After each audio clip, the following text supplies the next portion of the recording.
I am Daniel Likis, and welcome to Book 101. Book 101 is all about the books that I read for the last 40 years. And today, I have two special guests.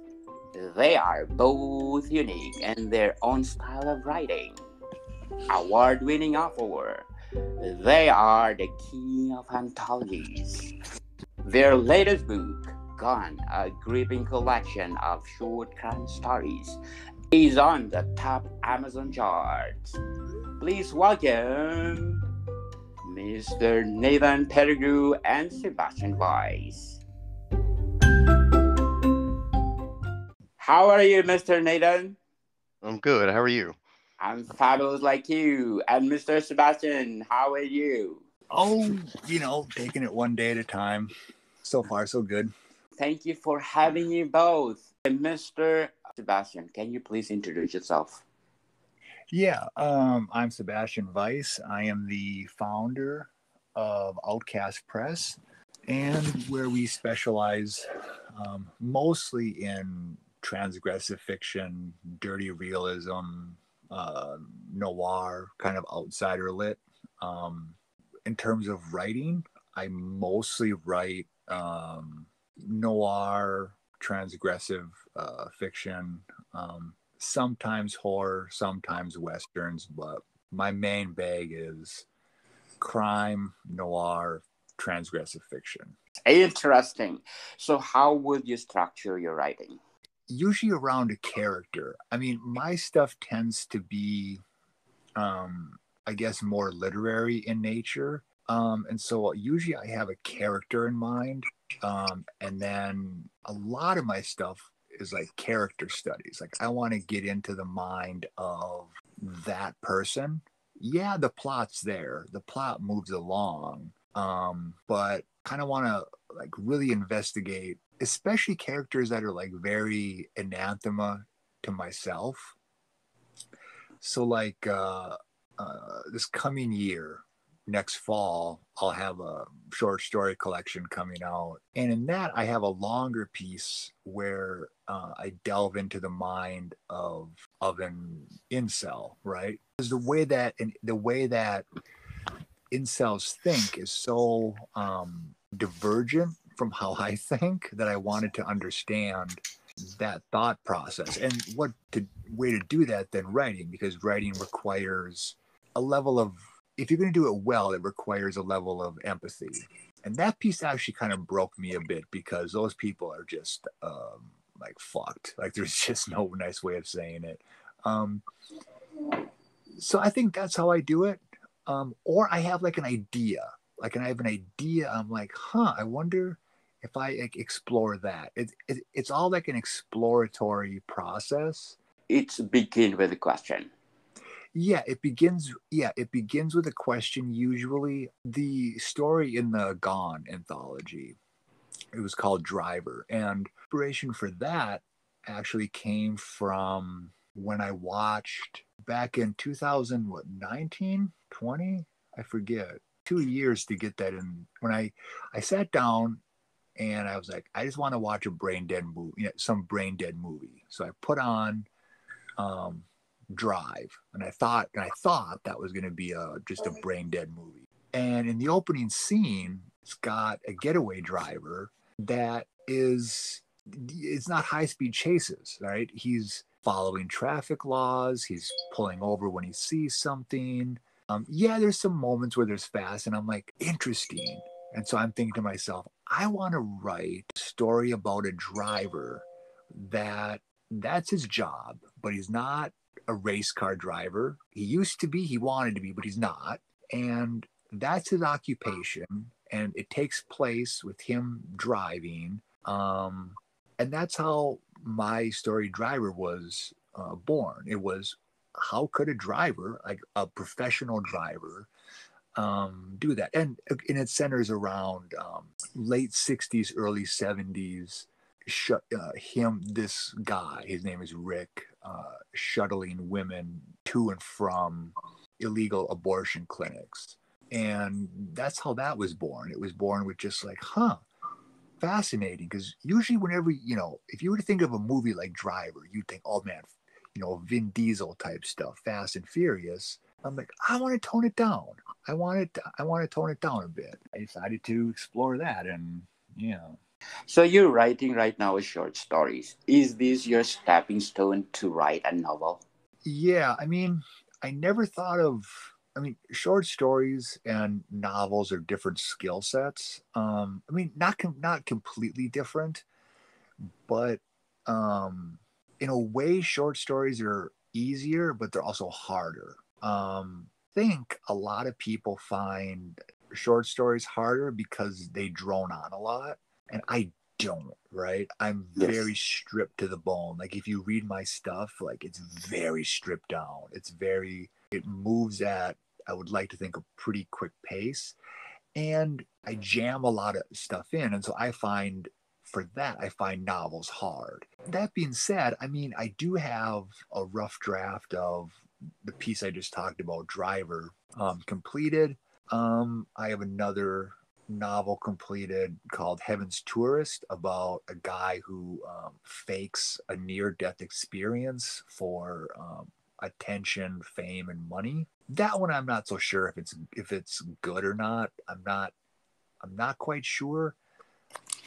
Driver, I think, is a diamond in the rough. I would hope. I think it definitely needs some polish, but I think there's something there, and it's definitely something that I could expand some side plots, and kind of see Rick got to the place that he was, because it starts off with him dead. Mm. And then the question is, well, why? And then so it's all the shit that beat him down and all the things that contributed to his ultimate.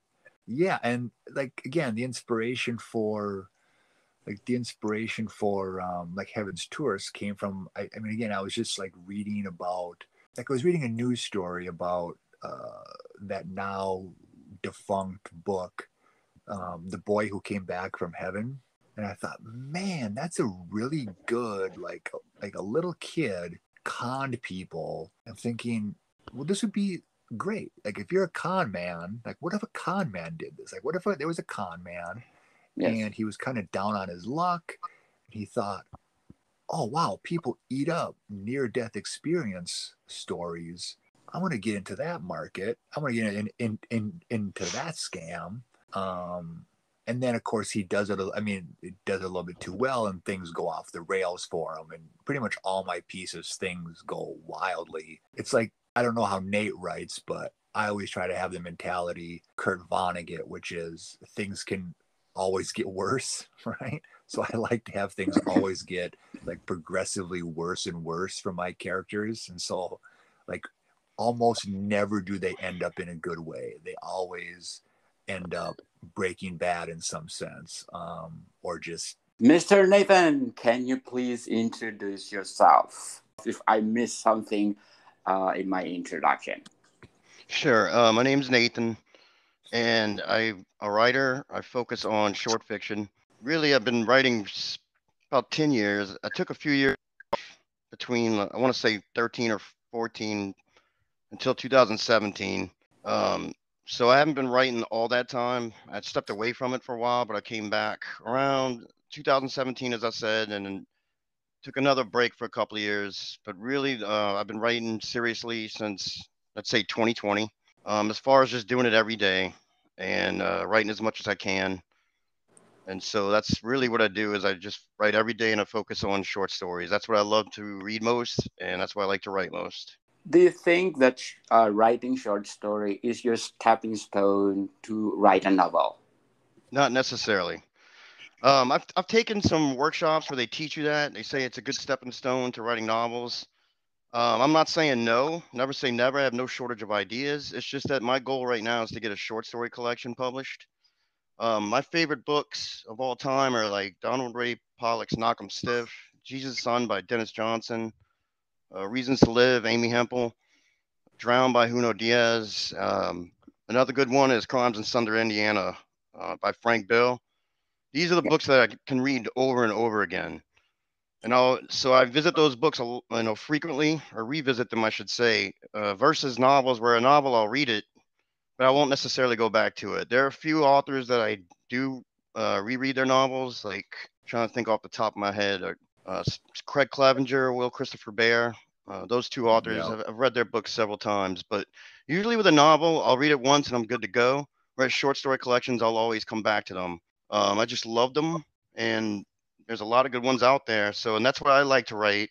Um, and again, I'm not saying no to novels. It's just not the Yes. focus right now. The focus for me right now is really getting a short story collection published, and that's what a lot of my favorite authors have done. They started out that way, so I'm just kind of following that direction.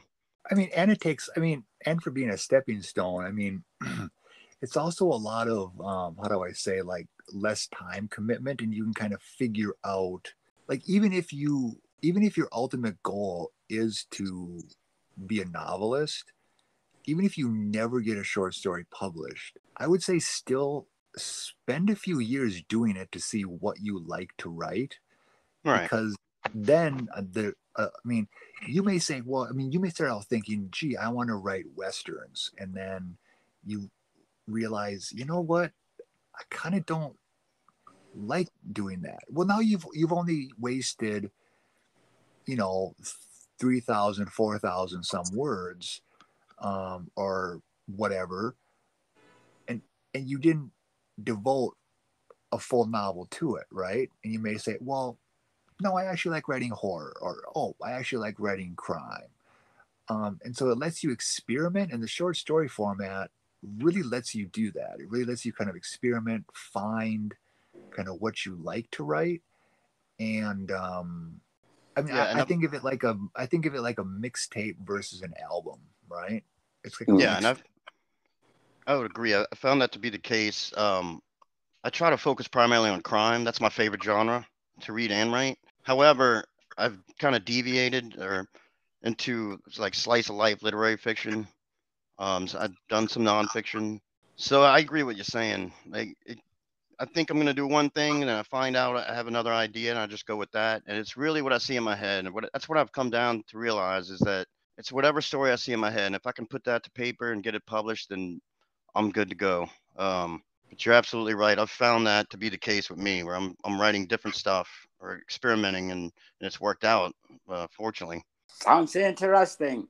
So, what are your advice for the beginners who want to be a writer, especially short stories? Uh, I would say, I mean, Nate already mentioned some people that were really good. Find there's two things. One is like study the masters, like Amy Hempel, master, Dennis Johnson, master, right? So like get Amy Hempel's like her collected stories. She's phenomenal. Get Jesus' Son by Dennis Johnson. Outstanding, right? I mean, these are two outstanding collections that Nate mentioned. But then also, I think that there's sorry, I think that there's value in reading bad stuff too, because then you can think, ah, oh, Jesus Christ, this person got published, and I think I can do better than that. Um, so yeah, read widely, read in across genres, even if you're never going to write in that, because you can borrow ideas from it. You can borrow style. I mean, not like you can sort of pick up on styles and techniques, right? I have zero intention of ever writing a slasher. I read slashers, and I've learned certain things that even though I'm never going to do that, I'm like, oh, that was an interesting way of doing that, of doing X, or that was an interesting way of doing Y. So yeah, that's kind of trite advice, is like read widely, but also study it too. I think a lot of people, um, they brag about how like many books that they read, and it's like, well, that doesn't matter. It's how much did you take away from it, you know?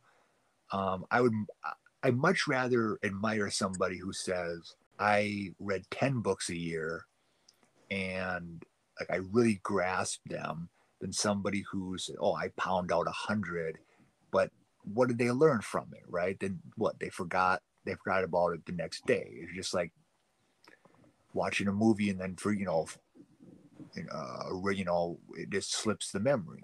And really kind of search out like the people, like, and study like why you like what you like, and for the bad category, why you don't like that, like what really offends you about that person's writing that you was like, that was terrible.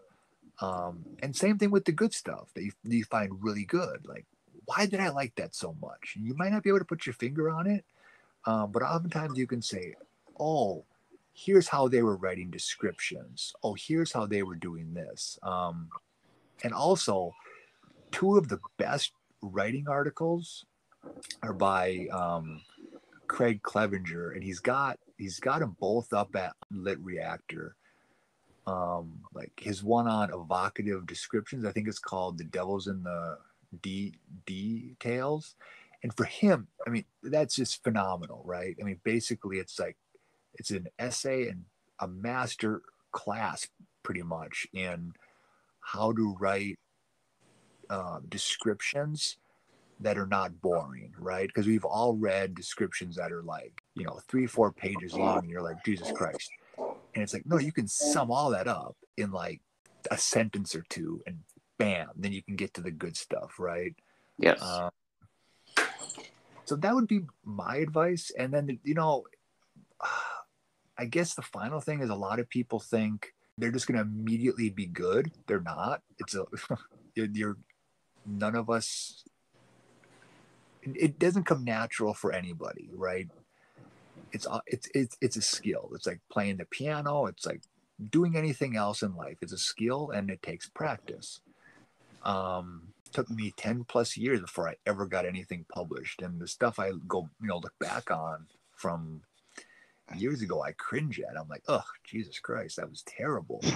And I was submitting to like journals back then, and I was like, man, if they accepted that, would be bad. I actually came close once. Like, I actually came close in Weird Tales like 15 years ago, and I was look back on that piece, and I'm like, I'm glad you rejected that. It wasn't very good.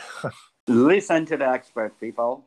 My advice would be just to focus on telling the best stories you can. I know when I was starting out, I was in a lot of workshops with writers, and I think just because we were younger, the focus would be trying to shock people with the opening sentence or some kind of climax, and just focus on where the writing is actually good, but the story is not. So for me, it's just focus on telling the best stories you can, and I do that by getting to know the characters. So your characters and should be able to crack the story, and that's really the focus for me. That would be the advice I give. Don't worry about shocking people or having the writing, and also take yourself out of the writing, meaning your own voice. Don't insert your own voice into characters.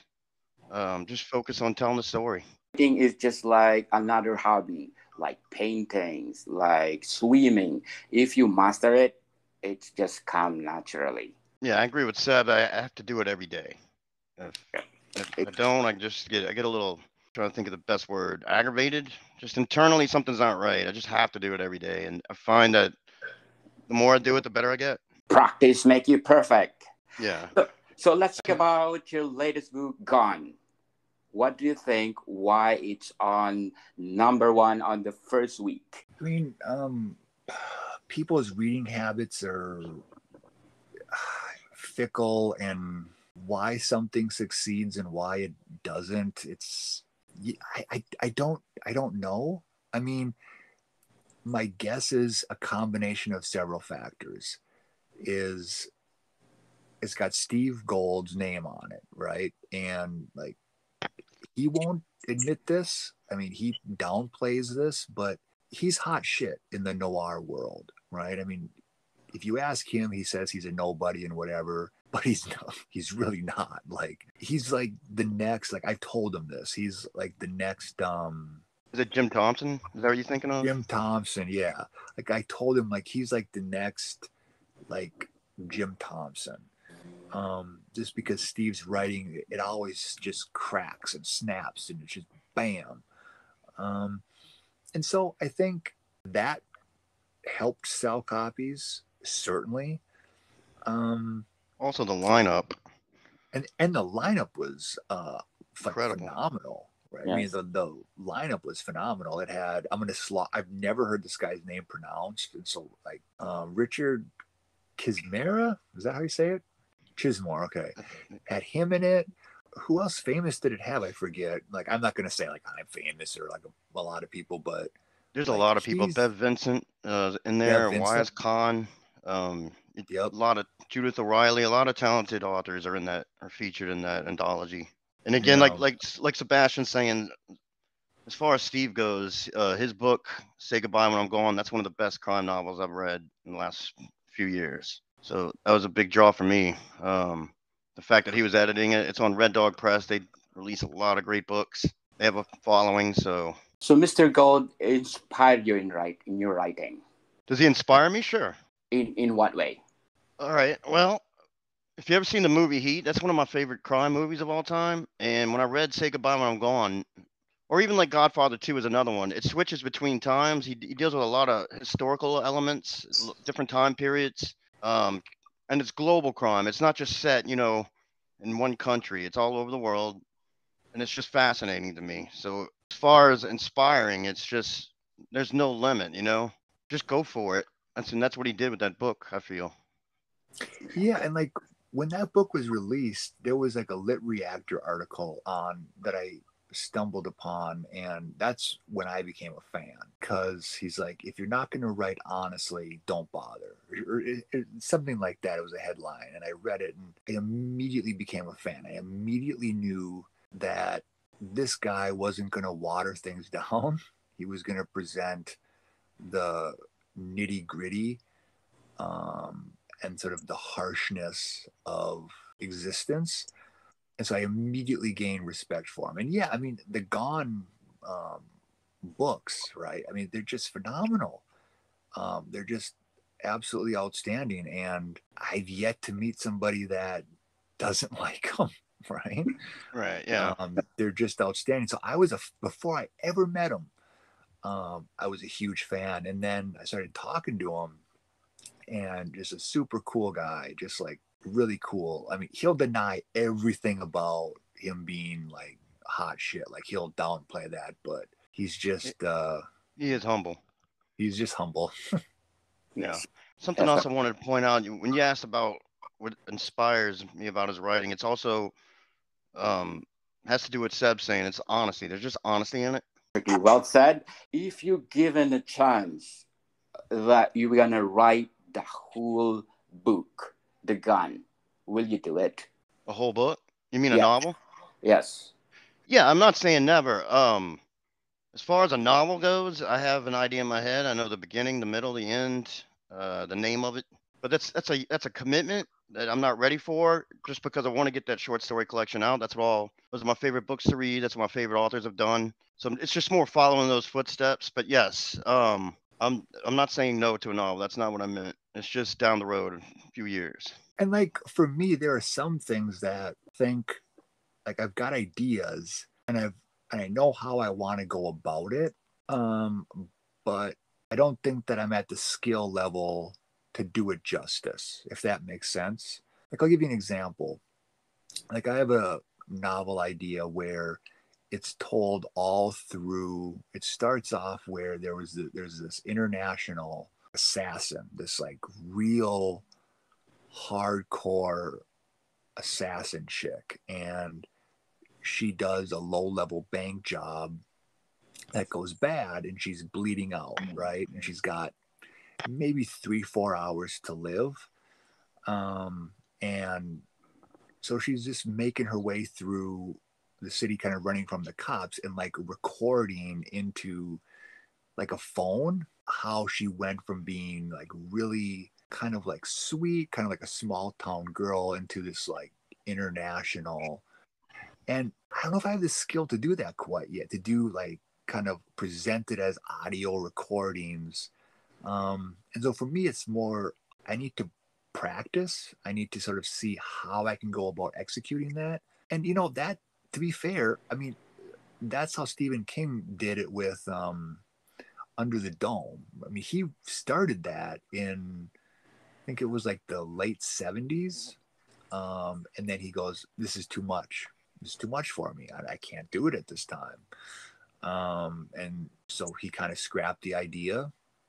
And then here we are. It came out in what, 2008, 10, something like that. And so, yeah, sometimes ideas just have to marinate until all this stuff, falls into place. So, who are your top three authors that influence you that much, Mr. Nathan? Let's see. I mean, it's hard to pick three. Does it have to be three? Recent authors that really influence you in your writing. I'm not so sure about writing itself. I'll tell you what. My favorite authors, Donald Ray Pollock's a big one for me. And I mentioned him already, as well as Dennis Johnson. Elmore Leonard's another one I haven't mentioned. Andrew Vox. Those two I really like. Gemma Files. I'm not into horror, but I can read anything she writes. Horror's not my favorite genre. I'm more into crime. But there's a lot of good authors out there. And I already said Amy Hempel as well. Juno Diaz. Eli Craner's a newer author that I really enjoy. I recommend that book, Don't Know Tough. You have Ashley Irwin. She's a great writer. Emmy Proctor. B.F. Jones. Those are a lot of my favorite authors. Stephen Jay Goulds that we've spoken about. Is that enough for you? Or? Yes, that's awesome. Why crime genre is your passion in writing? It's just what I find myself drawn to those books the most. That's what I like. That's what I enjoy reading most. And it's also in the movies. I enjoy Heat, Sicario, The Godfather, anything Martin Scorsese does. It's just I don't know how to explain beyond. It's just what draws me in. It just draws me in more than any other genre. And it's like I said, I enjoy reading crime the most. It's just exciting to me, I guess. Horror is hard for me because I enjoyed horror when I was a younger kid. I grew up in the 80s, and those movies were a blast. So they were a lot of fun, but I don't know what it is with reading horror. I find the supernatural elements I have hard time with. Also, I'm a lot older, so things that are supposed to be scary are not scary to me. Whereas crime's more set in a real world type of setting. And that to me is exciting. Life of crime in a real world setting. Characters that are backs against the wall, relationships that are affected. If someone's involved in, the criminal underworld and how that affects their families or relationships, all that stuff I enjoy very much. So do you think in the future you can do fantasy or horror too? I've done horror, but it's actually the first story I ever published was a horror story. So I thought I was going to do horror. I'm like, wow, that got me published. Let's do horror. But I just don't enjoy it as much as crime. And another thing I should say, horror and crime, they kind of go hand in hand sometimes. You can have a crime story that can go really dark, like real world horror and the evil in people. That's a strong element in crime fiction. So they kind of go hand in hand sometimes. So I don't necessarily see them as separate all the time. Like a Hannibal Lecter, like a Hannibal Lecter. That's a perfect example. Those are some of my favorite books and movies. Anything with Hannibal Lecter. The NBC series was fantastic. That's the one exception I'll make. Silence of the Lambs is one of my favorite movies of all time, and I really enjoy those books as well. That's a perfect example. Definitely. So, Mr. Vice, what are your top three authors who influence you the most? If I can pick just three, but some of the stuff that Nate said, Amy Hempel, definitely. James Salas, I would say James Salas is definitely an underrated crime and noir writer. All his books are real thin. They're all like 200 some pages. And he's fantastic. I mean, the way he goes about. I remember I read A Killer is Dying, and there really wasn't much in the way of a plot that I could pinpoint, but I really liked it, and I don't know why. It was intriguing. I was like, I don't know why I shouldn't like this book, but I really do. So yeah, James Salas. I mean, he's the one who wrote Drive that they then made the movie on, based after. So yeah, Amy Hempel, James Salas, Craig Clevenger. Absolutely. Yeah, Craig Clevenger is another one. And speaking of Craig Clevenger, just a little bit of a plug here. Sometime next year, we'll be having, Craig is actually the guest editor on a Diner Noir anthology that we're hashing out. So if anybody's that listening, don't worry. The acceptances, rejections, and whatever are going to go out. Him and I both got swamped, but it's going to go out soon. Kafka, I think he's the one that really, he's probably what got me into writing, is Kafka. His short stories are great. I can never pronounce this person's name, but probably one of the best books I've read is Tender as the Flesh. It's an Argentinian writer. I forget, Augustina something. I mean, if her other books are like Tender as the Flesh, I mean, that was easily the best book I've read in like 10, 15 years. It was just phenomenal. Alexander Solzhenitsyn, great Russian writer, writes wrote big tomes, but yet they don't feel like it.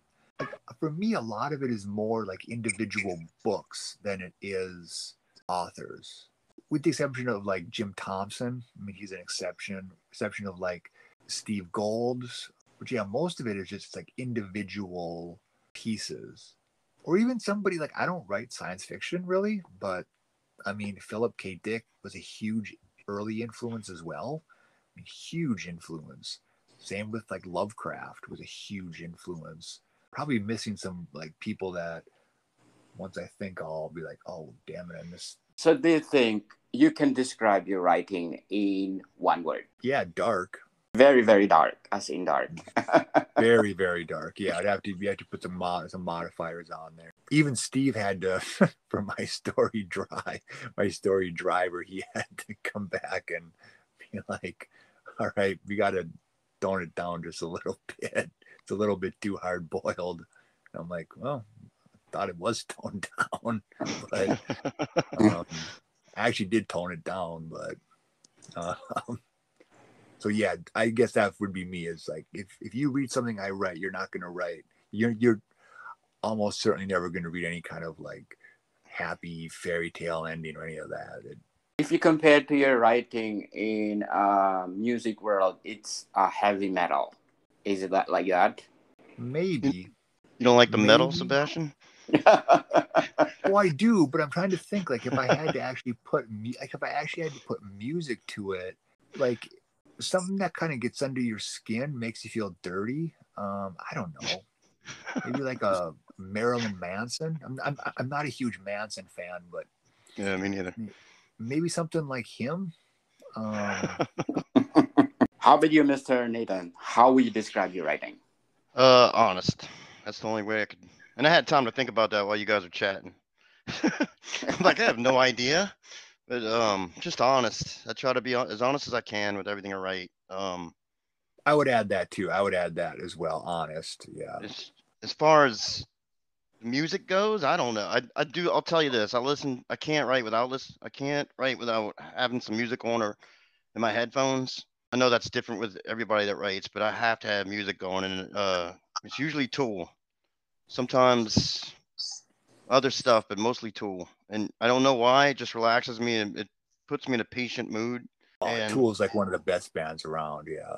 Yeah, it's just very relaxing and very. I'm able to block out, thoughts about the world, my bills, my job, my dog. I'm able to just focus on the writing itself. So Tool helps with that. Yes, as they said, honesty is the best policy. In case of writing, same thing. Where did you get your ideas in writing? Where do I get my ideas? It's whatever I'm seeing in my head. And by the way, when I say honest, I just meant like honest with myself about this is not good. It needs to be better. This is not good. It needs to be better. It's still not up there. You know what I mean? I just keep going until I make it better and better. And keeping that honest with me and self, like this is not ready. Don't rush it for a deadline. There's always going to be a deadline. And I've done that even this year. I've rushed stories that I knew weren't ready. I've had to either withdraw them or take the rejection in some cases. Honest with yourself about what you're writing and whether it's ready or not. And ideas, I don't know how to answer that question. I see it in my head. I try to put it on paper. That's really that simple. And there's no shortage of ideas. If so, I see a lot of different things in my head every day. It's been that way my whole life. I used to think that there was something wrong with me growing up, but it really is just creativity. Um, and once I figured that out, I just started writing. And yeah, it's not so much an idea as much as a thought. It's a vision. It could be a scene, and if I can go from there. But most of the times when I'm driving or if I'm walking, I'll see stuff in my head, and if I'm able to make a story out of it, or if I see a story, a potential story, then I'll go with it. Whenever you ask any writer that, they're probably, I mean, it pop ups like hiccups, right? Is something just hits you, and you're like, Out huh, of nowhere, yeah. yeah. I mean, like you might have been thinking about like something, like you might have been thinking about something, and then you connected that to something else, and then you're like, oh, I got something there, right? When I was thinking, man, I want to write about a con man. I was thinking about that. I'm like, man, one of these days I want to write about a con man, I thought. And then I read that story, like this long article about the Malarkey family. It's actually their last names, Malarkey. Um, about the debunked now the boy that went to heaven. And I thought, oh, a religious con man. Okay, see, I mean, so something, it can be something just like that, or it can be like it can start as simple as just like for me, like the opening scene of Drive, where it was a getaway driver that was for the most part obeying traffic laws, right? Stopping at stop. I mean, it wasn't Fast and the Furious, and I'm like, I want to do something like that. Um, and it can, yeah, it just pops up, and you're just like, oh, that's really cool. I want to do. For me, it's usually something like that. It's like, oh, that's really cool. I want to do something like that. I don't want to do exactly that, but I want to be in the vicinity of kind of something in that, explore something similar to that, right? But no, I mean, it just pops up oftentimes like a what if, like what if this happened? What would happen if this was the case? And then you go with it. Sometimes you reach dead ends, and I'm sure Nate can attest. You get thousands every week, and then you just have to sift through which ones. I don't know how Nate does it, but for me, if they stick around after a month, then I work on them. Then I know that there's probably something there. Um, if I keep returning to them, if I keep like trying to work out the story there, trying to work out the characters, then I know. Sometimes I don't. Sometimes it'll come and then it'll just fade away. But when it stays, usually means that there's something there worth exploring. So, do you think rejection make you better in the process? Yeah, I mean, whether it makes you better or not, it's an inevitability, right? You're going to get more rejections than you're going to get acceptances. And I think like the best piece of advice I could give about rejections is like, first, handle them with grace, right? Like the biggest thing they don't like, the biggest way to end your career before it starts is to like burn bridges, right? So just take the rejection with grace. And also, like, with rejections, oftentimes it has nothing to do with your writing. It's just about money constraints, or you know a slot constraints. Like, we at Outcast have done a couple anthologies, and we've had to pass on a lot of really good stories. Not for anything. I mean, not. I mean, they were really, really good. Just because either they were too similar to something else, right? Like in our first anthology, I think like somebody wrote. Like, there was like 4 or 5 people that all wrote very similar stories about like dolls, and they were all very good. And it's like, well, it's not a doll anthology. So pick maybe one or two, and then it had nothing to do with the writing. It's arbitrary factors. But also, I think you can also use it to a degree to judge your skill once you get personalized rejections. Um, because sometimes you're not so sure, right? If you're good.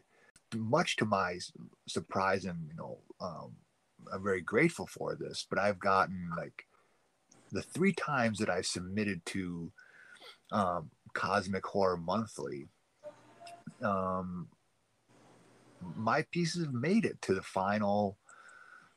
From between 300 and 500, might have made it to like the final, like I think 90 or something like that, and I get very nice notes from them. That's very encouraging, because that means that if the competition wasn't so fierce, they would have been accepted, right? What it means is, that tells me is I'm doing something right, you know, and that I've got at least a decent skill at writing cosmic horror, such that I can do it. So, yeah, whether it makes you better or worse, you have to I mean, and Nate will agree with this, you're going to get way more rejections than you do acceptances. You just got to roll with it. Yeah, and for me, I would say rejections do make you better. It goes back to honesty. Anytime I get a rejection, I rewrite the story no matter what. And I'll find stuff. I'll see maybe through an editor's eyes what the problem is. Um, and I find, you know, I get less and less rejections these days, and because I didn't take them personal when I was getting a lot of them. A couple of years ago, I didn't take them personal. It just means you have to work on the story, make it better. Or like Sebastian saying, maybe you're sending it to the wrong place. You don't send them. Read the stuff. Read the books that you're submitting to. Don't send a crime story to a literary market or vice versa. Or yeah, that's also one way that I've narrowed down my rejections. And it's a rookie mistake. You just submit to all these places, but really, what I've started doing is just submitting stories to publishers where I read their stuff. Like Bristol Noir is a good example. Like I read their stories, so I have a feel for what they're looking for, and that's my advice as well. Like, don't if you're not reading a publication, don't submit to it. And if you get a rejection, take a second look at the story. Be honest with yourself as far as whether it's ready or not. And definitely it's take the critical. If yeah, the best rejections are when they're not form rejections, and they'll actually give you advice. And Yeah. any kind of advice that you can take it. Take the money and run. Advice, yeah. When they give advice, I mean, It means you're in the right direction. it means you're in the right direction, and that they mean it, right? Because like Yeah, we're all busy, and so if we're going to take the time, it means that we see promise there, enough promise that like we want to sort of edge you in, like, sort of get you in the right direction. And so, fine, I get it. There are some, I've heard horror stories about personal rejections that were real, like prickish. Those are outliers, I would say. For most of us that are in the publishing industry in some capacity, we're not here to break someone's balls or bust them down, right? But I mean, again, oftentimes it can just be a case of tough calls. The story could be good enough to be in, let's say, in a certain magazine or a certain anthology, but they've only got certain, X number of slots, X number of dollars to spend, right? Whether they're paying by the word or by this, whatever. And, when we open up a call for submissions, we get, I mean, granted, we're both lucky and unlucky, I guess. We're lucky in the sense of it makes the process. We get about 150 submissions, right? Which, like, if you're like horror, you get like 500, 600. But if you think about that, if we get 100 submissions, what are the odds? And we have 20 slots. What are the odds that like 40 or 50 of those are going to be good? Pretty high. About half of them are going to be good, probably more. So we have to make calls, right? And yes, there's going to be the cases in which there's a horrendous story. But coming from somebody who's looked at many submissions, very rarely do I see something, I would say about 10% of the time, is a story really horrific. It's usually decent. You're just up against rational and non-rational factors. I mean, editors are we are human too. We're prone to all kinds of biases and whatnot. It could be we were in a bad mood that day when we read your story. It could be as simple as, have you heard of this next thing? If you go in for an interview, you're more likely to get hired if the person is drinking a warm drink than a cold drink, because it's warm. It's you feel warm towards the person. If you're drinking something cold, it could be something like that, right? Yes. I mean, people are not all rational all the time, but yeah, don't take it personally. And yeah, do like Nate says. I mean, I don't know if I would necessarily revise every time, but at least take a look at it, right? At least take a look, and you'll most likely spot some errors or where things could have been better. Let's see. Like I actually, like for my piece Driver, I submitted that to a place, and the person was nice enough to tell me how I could restructure it. And I'm like, oh, that works better. Yes. Because I the one I had that was kept getting rejected. It had the sort of the true ending, the sequential ending at the actual end. And someone said, "Why don't you put it at the top? Why don't you open with this, and then have the rest of the story be structured around how he gets to that point?" Oh, good idea. I'll do that. So I just jammed the ending up at the top, smoothed out some transitions, and when you get to the ending, I hope it's heartbreaking because you know the ending, right? Because you read the final exchanges, and you know that it's not going to work out because you've just read the beginning. It works better that way. And so I'm forever grateful to the person that offered that personalized advice on how to restructure it to make it better. Rarely have I gotten advice like that has not turned out to my advantage. So, Well, very well said indeed. And thank you for your advice for those aspiring writers out there. Please listen to our professional writers. It really helps you. Number one, be honest of what you're doing. And number two, be true to yourself. Same with the honesty. And begin with the end of your mind.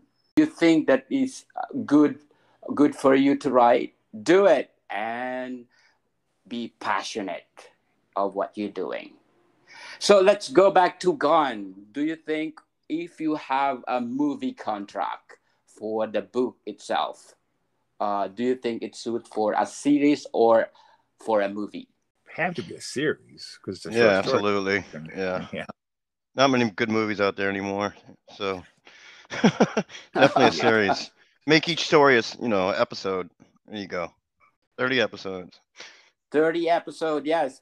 Calling out Amazon or Apple, or what else? Hulu, Prime. Let's try the anthology Gone, one of a kind. Right You on. phenomenal, as they said. It's number one. I think I two haven't weeks. checked recently. I haven't checked recently, but it was at least for about a week. It stayed there, right, Nate? Yeah, and it didn't move much. Like it kept bouncing between after one it went, stayed around the top 10, Yes, 7, 8, Yeah. stuff like that. It was that, it was pretty cool. It was exciting. that'd be Yeah. awesome. So once again, where do people buy your book? Yeah, I mean, you can uh, get Outcast books several ways. Sometimes bookshops carry our stuff. I know that um, L.G. Thompson's memoir, which is doing fantastic, is in Scottish bookshops. It just depends. For small presses, it's who chooses to carry you. I mean, obviously you can get on Amazon, you can get us to Barnes and Noble. you can get it directly from us. Like if you email or if you message either me or Paige Johnson on Twitter, yeah, we'll hook you up with like a pretty sweet like package, like book package. But yeah, I mean, those are kind of the ways. Mr. Nathan? I have an Amazon page, so any anthologies that I've been a part of, you can find there. But you don't have to buy them all. Some of them are free online. I have a story out, Yima. It's part of the Winnow mag, and you can pretty much just go to the Winnow and read the issue with my story in it. It's also available in print, but I have stories like that where they're digital or they're on the online journals. So best way to do it is any social media that I'm on, I'll promote it. So like on Facebook and Twitter, I'll always promote my stories, and you can hear about them that way. And some of them you'll be able to read right away if they're digital, or if you're looking to buy any of the anthologies I'm part of, they're on Amazon. So For my listeners in Book 101 Review, I'm inviting you to listen to my other podcast, Food 101, on the third season with my co-host, Chef Alessandro. He's an Italian executive chef in one of a five-star hotel in downtown Toronto. Please do listen, Food 101. So, Mr. Nathan and Mr. Sebastian, if you describe Gone in three adjectives, what are they? Oh gosh, there's such a wide range of stories. There's such diversity in. Nate, you would agree with this, right? It's hard to say because it's so diverse. It can go from like really dark, like let's say one of my stories, to something far less dark, and sort of everything sort of in between.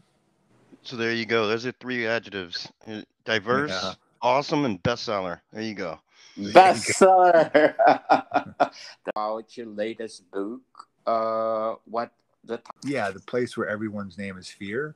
Yeah, yes. that's the latest one. That's our charity anthology. That one's also got 30 pieces in it. It's got a couple essays, it's got some poetry selections, and it's got some short stories.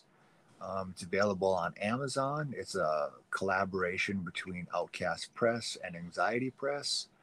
And it's all the proceeds, all the profits go towards Planned Parenthood. And that was anthology was just conceived of after kind of in May when found out. I'm like, overturn. Uh, well, I never, I was Right. like, It's not that funny. It's just you never thought. I never thought that. And it was also weird too. It was also bizarre Yeah, surreal. because it was bizarre for me personally because my story Driver is all about a guy before Roe versus Wade that was shuttling from illegal abortion places. And I'm thinking, this is really bizarre, right? Because the whole time, like I'm researching it. I guess that would be another part of writing too is research. Like research what you're doing. Um, like I researched a lot of illicit like abortion methods, and they were horrific. And the whole time I was writing the story, in the back of my mind, I was thinking, yeah, we really don't want to return to those times. And then, in February or whatever, Steve accepted that piece, and then it just so turned out that it, you know, yeah. So it was just kind of a surreal moment for me because I was like, I never thought that Roe versus Wade would ever get overturned, and then um, I thought, well, there's got to be something that I can do about it, right? I mean, I thought there's got to be something that I can do that, you know what? Is it going to be big? No. Is it going to be monumental? But is it going to be at least something? And I thought, well, why not why not an anthology? Both me and Cody Sexton kind of thought, why not an anthology? And all the proceeds go to Planned Parenthood, kind of put our money and time where our mouths are. And we were generous enough to get some people to donate for contributor copies. They requested to remain anonymous. Otherwise, I would definitely say who they were, but they said, I want to remain anonymous. And yeah, I mean, it's a great anthology. You get kind of, it's like it's like a smorgasbord. You get some essays, you get some poetry, and you get some short stories. Yes, let's support them, people, because it's for a good cause. Absolutely. Also doing well. Went top 24 already last night. And there it has a forward by Monica Drake, and it's just got it's another anthology with a stellar lineup. Definitely check it out. I'm very proud to be a part of it. It's got a lot of great authors in there. Oh yeah. Or it has a lot of great authors in that meeting. But yeah, definitely check it out. Yes, people, let's support them because, as I said, if you support them, they will give their best. And most especially for giving a good cause. That's a good one, people. Great cause, And yeah. and I said this podcast is created to empower writers all over the world. So thank you for your time, Mr. Nathan and Mr. Sebastian. Yeah, and thank you very much for having us on. Appreciate Yeah, it. yeah. Thanks for having us on, dude. Yeah, it was a good time, man. And it's my honor to have people like you to be part of this podcast. Thank you so much. Thank you again. Oh, Happy yeah. holidays. Yeah. Take it easy, bro. Happy holidays, people. Yep. And more to come, people. See you soon.